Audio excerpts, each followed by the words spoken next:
வணக்கம். நீங்கள் இணைந்து கொள்வது நியூஸ் ஃபர்ஸ்டின் மதிய நேர பிரதான செய்தியுடன். குளோபல் டிவியூடாக சர்வதேசத்தின் பல பாகங்களில் இருந்தும் இணைந்திருக்கும் உங்கள் அனைவரையும் சந்திப்பதில் மிக்க மகிழ்ச்சி.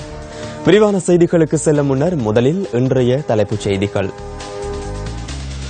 வெளிமடை பகுதியில் மதுபான சாலை ஒன்றுக்குள் இடம்பெற்ற மோதலில் காயமடைந்த இளைஞர் உயிரிழப்பு. வித்யாவின் கொலையுடன் தொடர்புடைய சந்தேக நபர்கள் தொடர்ந்தும் விளக்கமறியலில். மட்டக்களப்பில் லொரி உரிமையாளர்கள் ஆர்ப்பாட்டத்தில். இந்தியாவின் உத்தரப்பிரதேசில் இடம்பெற்ற விபத்தில் 6 பேர் பலி. இனி விரிவான செய்திகள். முதலில் உள்நாட்டுச் செய்தி. வெளிமடை டயபரா பகுதியில் மதுபான சாலை ஒன்றுக்குள் அண்மையில் இடம்பெற்ற மோதலில் காயமடைந்து வைத்தியசாலையில் சிகிச்சை பெற்று வந்த ஒருவர் நேற்று பிற்பகல் உயிரிழந்துள்ளார். சம்பவம் தொடர்பில் விசாரணைகளை மேற்கொண்டு வருவதாக வெளிமடை போலீசார் தெரிவித்தனர். வைத்தியசாலையில் சிகிச்சை பெற்று வந்தவர் உயிரிழந்த சம்பவத்தை அறிந்த சிலர் டயபரா சந்தையில் உள்ள மதுபான சாலைக்கு சேதம் விளைவித்தனர்.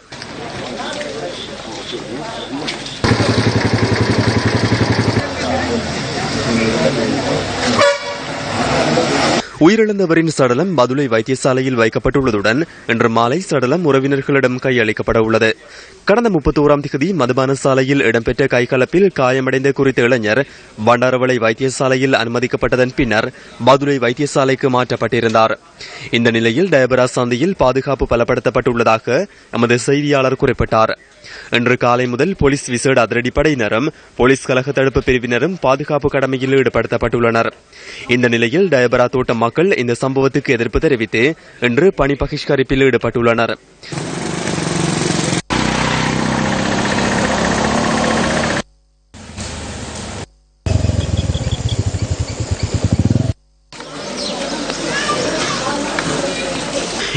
வயதான ஜி விஜயகாந்த் எனப்படும் இளைஞரே சம்பவத்தில் உயிரிழந்துள்ளார். இந்த சம்பவம் தொடர்பில் கடந்த 1ஆம் தேதி வெளிமடை போலீஸ் நிலையத்தில் செய்யப்பட்ட முறைப்பாட்டை அடுத்து கைது செய்யப்பட்ட இருவரும் விளக்கமறியலில் வைக்கப்பட்டுள்ளனர். மட்டக்களப்பில் லொரி உரிமையாளர்கள் மற்றும் மண் அகழ்வு தொழிலாளர்கள் இன்று ஆர்ப்பாட்டத்தில் ஈடுபட்டனர். மட்டக்களப்பு அரசடி சுற்றுவட்டத்தில் இன்று காலை இந்த கண்டன ஆர்ப்பாட்டம் முன்னெடுக்கப்பட்டது.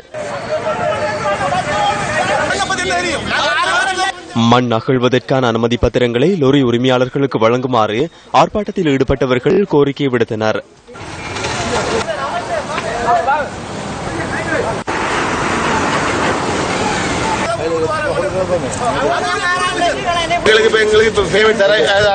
பழைய மாதிரி சந்த மாதிரி பேமெண்ட் நல்லா ஓடிக்கொள்வோம். எங்கிட்ட இருந்த காசு கணம் எல்லாத்தையும் இழந்துதான் இப்ப இந்த அளவுக்கு வந்தீங்க. இப்பயும் நீங்க இதுக்கு ஒரு முடிவு தராட்டி நாங்கள் எங்களை வாகனத்தை போட்டு பத்த வச்சு நாங்களும் பத்திரம் ஆதிக்கும். இந்த 3 லோரி வச்சு எனக்கு என்ன பொலிட்டிக்கல் பவரை பயன்படுத்தி அவங்களுக்கு மட்டும்தான் இத்தனை வருஷம் கொடுத்து வந்தவங்க.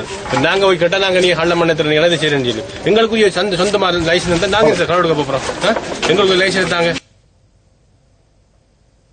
யாழ் புங்குடுதீவு மாணவி சிவலோகநாதன் வித்யாவின் கொலையுடன் தொடர்புடைய சந்தேக நபர்களை தொடர்ந்தும் விளக்கமறியலில் வைக்குமாறு ஊர்காவற்றுறை நீதிமன்றம் உத்தரவிட்டுள்ளது. சந்தேக நபர்களை எதிர்வரும் 25ஆம் தேதி வரை விளக்கமறியலில் வைக்குமாறு நீதவான் AHM ரியால் இன்று உத்தரவு பிறப்பித்துள்ளார். 3 சந்தேக நபர்களை கொழும்பு மெகசின் சிறைச்சாலையில் தடுத்து வைக்குமாறும் நீதவான் உத்தரவிட்டுள்ளார். ஏனைய சந்தேக நபர்களை யாழ்ப்பாணத்தில் தடுத்து வைக்குமாறும் நீதவான் உத்தரவிட்டுள்ளார். யாழ் புங்குடுதீவில் கூட்டு பாலியல் வன்புணர்வுக்கு உட்படுத்தப்பட்டு கொலை செய்யப்பட்ட நிலையில் கடந்த மே மாதம் 13ஆம் தேதி மாணவி வித்யா சரளமாக மீட்கப்பட்டார். இதனைத் தொடர்ந்து மாணவி வித்யாவின் கொலைக்கு நீதி கிடைக்க வேண்டும் என கோரி நாட்டின் பல பகுதிகளில் ஆர்ப்பாட்டங்களும் கவனிருப்பு போராட்டங்களும் முன்னெடுக்கப்பட்டமை குறிப்பிடத்தக்கது. நாடு முழுவதும் டெங்கு நுளம்பு பெருகும் அபாயம் அதிகரித்துள்ளதாக சுகாதார அமைச்சு எச்சரிக்கை விடுத்துள்ளது.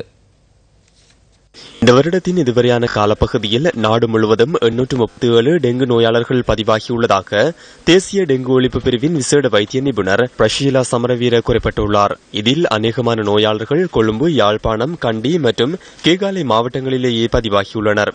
கடந்த வருடத்தின் இறுதி 3 மாதங்களுக்குள் வடபகுதியில் டெங்கு நோயாளர்கள் அதிகமாக பதிவாகியுள்ளதாகவும் தேசிய டெங்கு ஒழிப்பு பிரிவின் விசேட வைத்திய நிபுணர் சுட்டிக்காட்டினார். கல்முனை மாவட்டத்தில் இந்த வருடத்தில் மாத்திரம் 11 டெங்கு நோயாளர்கள் பதிவாகியுள்ளனர்.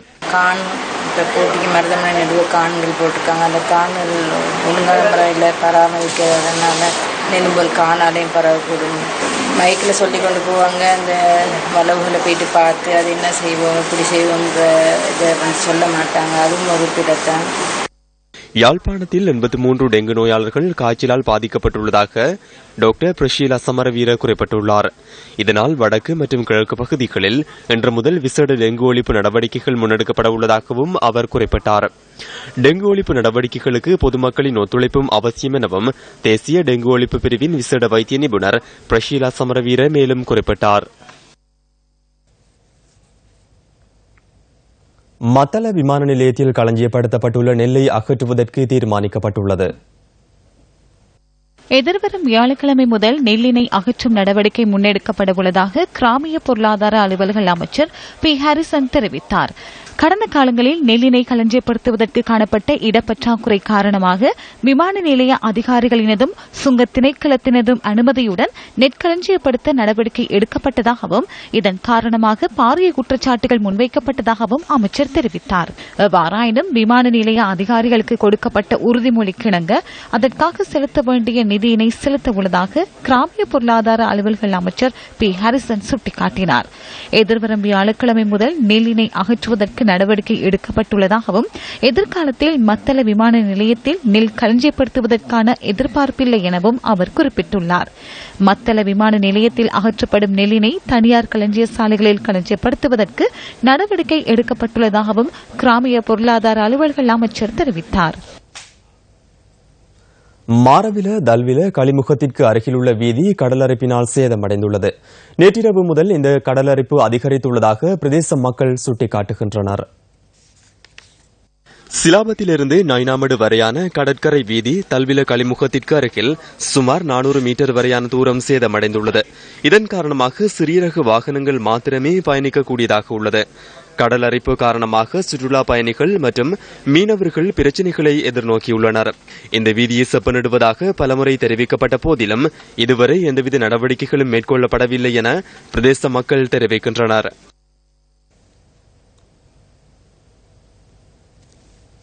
அம்பலங்குடி பகுதியில் 7000 கிலோவுக்கு அதிக தொகை கழிவு தேயிலையுடன் 2 கைது செய்யப்பட்டுள்ளனர். 3204 கிலோகிராம் கழிவு தேயிலையை கொண்டு சென்ற வேளையில் ஒருவர் கைது செய்யப்பட்டுள்ளதுடன் அவரிடம் மேற்கொண்ட விசாரணைகளை அடுத்து 2 களஞ்சிய சாலைகளில் களஞ்சியப்படுத்தப்பட்டிருந்த 4781 கிலோகிராம் கழிவு தேயிலை கைப்பற்றப்பட்டுள்ளது. அம்பலாங்கொட பகுதியைச் சேர்ந்தவர்களை இவ்வாறு கைது செய்யப்பட்டுள்ளதாக போலீசார் தெரிவிக்கின்றனர். சந்தேக நபர்கள் இருவரும் இன்று பலப்பிட்டிய நீதவான் நீதிமன்றத்தில் ஆஜர்படுத்தப்படவுள்ளனர். நியூஸ் போஸ்டின் மதிய நேர பிரதான செய்தியில் தொடர்வது செய்தி பார்வை. கொழும்பு காலிமுகத்திடல் கடலில் குளிக்க சென்ற சிறுவர்களில் ஒருவர் அள்ளுண்டு செல்லப்பட்டுள்ளதாக போலீசார் தெரிவிக்கின்றனர். மாளிகாவத்தை பகுதியைச் சேர்ந்த 16 வயதுடையவரே காணாமற் போயுள்ளார். காணாமற் போனவரை தேடுவதற்காக சென்ற ஒருவர் தவறி கடலில் விழுந்ததை அடுத்து கவலைக்கிடமான நிலையில் தேசிய வைத்தியசாலையில் அனுமதிக்கப்பட்ட பின்னர் உயிரிழந்துள்ளார். பட்டபொல ககப்பிட்டிய சந்தையில் இன்று காலை இடம்பெற்ற வாகன விபத்தில் பாடசாலை மாணவி ஒருவர் பஸ் மிதிபலகையில் இருந்து விழுந்து படுகாயமடைந்துள்ளார். பட்டபொல மத்திய மகா வித்தியாலயத்தில் தரம் 7 கல்வி பயிலும் மாணவியை இவ்வாறு காயமடைந்துள்ளார். காயமடைந்த மாணவி கராப்பிட்டிய வைத்தியசாலையில் அனுமதிக்கப்பட்டுள்ளார். வெலிகம கனங்கே பொல்வத்து மோதிர கங்கையில் இருந்த முதலை பிரதேசவாசிகளால் பிடிக்கப்பட்டுள்ளது. தொடர்ச்சியாக மேற்கொள்ளப்பட்ட முயற்சியை அடுத்து முதலை இன்று பிடிக்கப்பட்டுள்ளது. இவ்வாறு பிடிக்கப்பட்ட முதலை வனஜீவராசிகள் திணைக்கள அதிகாரிகளிடம் ஒப்படைக்கப்பட்டதாக எமது பிராந்திய செய்தியாளர் குறிப்பிட்டார். இத்துடன் நியூஸ் போஸ்டின் மதிய நேர பிரதான செய்தி நிறைவு பெறுகின்றது. மீண்டும் சந்திக்கலாம் நியூஸ் போஸ்டின் 2:25 மணித்தியால செய்தியில். தொடர்ந்தும் சக்தி டிவி வழங்கும் நிகழ்ச்சிகளுடன் இணைந்திருங்கள். வணக்கம்.